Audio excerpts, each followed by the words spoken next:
Halo mahasiswa STKB Muhammadiyah Surya Penuh. Berjumpa kembali dengan saya, Melvia Susmita, di mata kuliah Pendidikan Bahasa Indonesia. Pada sesi ini, saya akan membahas mengenai kalimat efektif. Di perguruan tinggi, memahami kalimat efektif sangat penting karena berperan dalam peningkatan kualitas komunikasi, akademik, dan profesional mahasiswa. Kalimat efektif membantu menyampaikan pesan dengan lebih jelas dan mengurangi kesalahpahaman dalam berkomunikasi, terutama dalam tulisan serta lisan yang membantu mahasiswa menyampaikan argumen dengan lebih meyakinkan dan memastikan ide-ide mereka dipahami dengan benar. Berikut pengertian kalimat efektif menurut para ahli.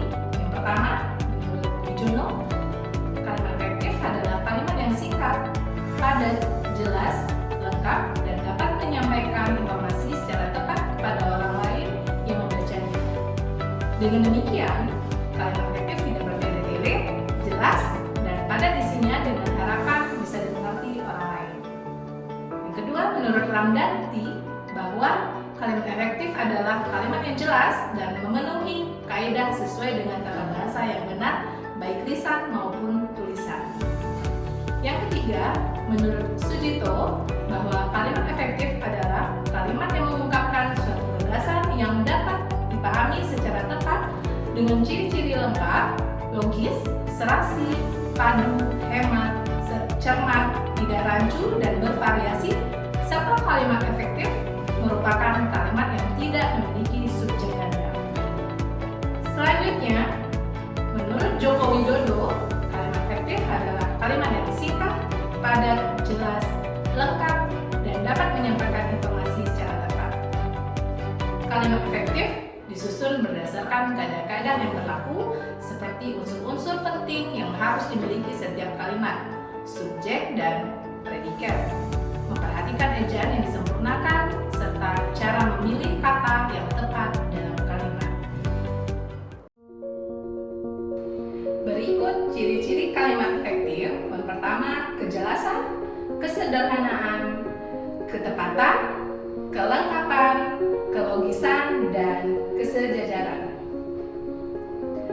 Kejelasan adalah kalimat harus mudah dipahami oleh pembaca atau pendengar.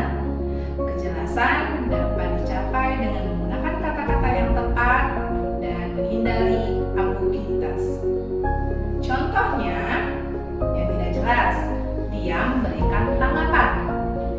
Tanggapan yang dimaksud di sini itu tidak ada kejelasannya.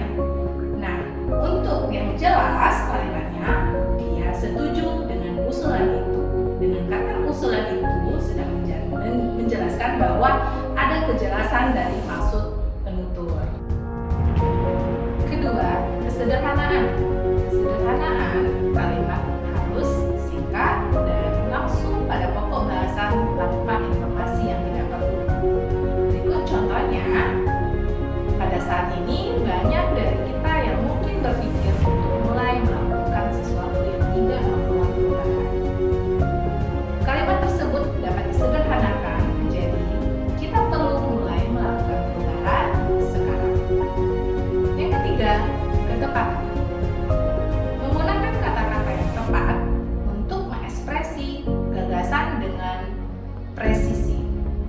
Contohnya, kalimat yang kurang tepat, dia melakukan banyak hal.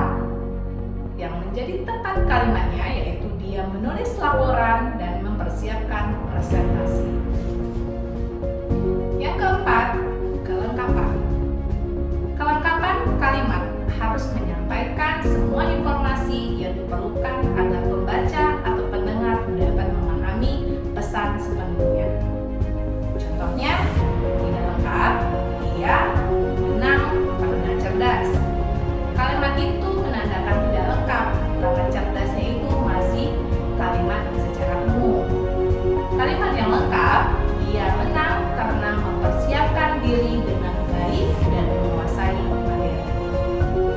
Kelima, kelogisan. Kelogisan yaitu struktur kalimat harus logis dan mudah diikuti.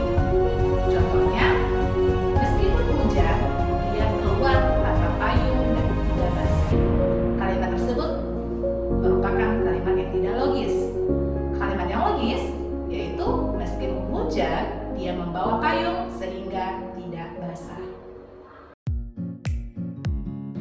terakhir, kesejajaran. Kalimat efektif harus memiliki kesamaan bentuk kata dan makna yang dipakai dalam kalimat. Kesejajaran terletak pada penggunaan imbuhan, sedangkan hal struktur kesejajaran pada klausa-klausa yang mengisi kalimat majemuk. Berikut contoh kalimat tidak sejajar. Dia suka berenang, memancing, dan melukis. Kalimat tersebut tidak sejajar dalam penggunaan imbuhan. Kalimat berubah menjadi sejajar, yakni mereka telah berdiskusi, bercanda, dan bersantai selama acara. Nah, kata imbuhan ber dalam kalimat tersebut sudah dikatakan sejajar. Baiklah, demikian materi yang dapat saya sampaikan.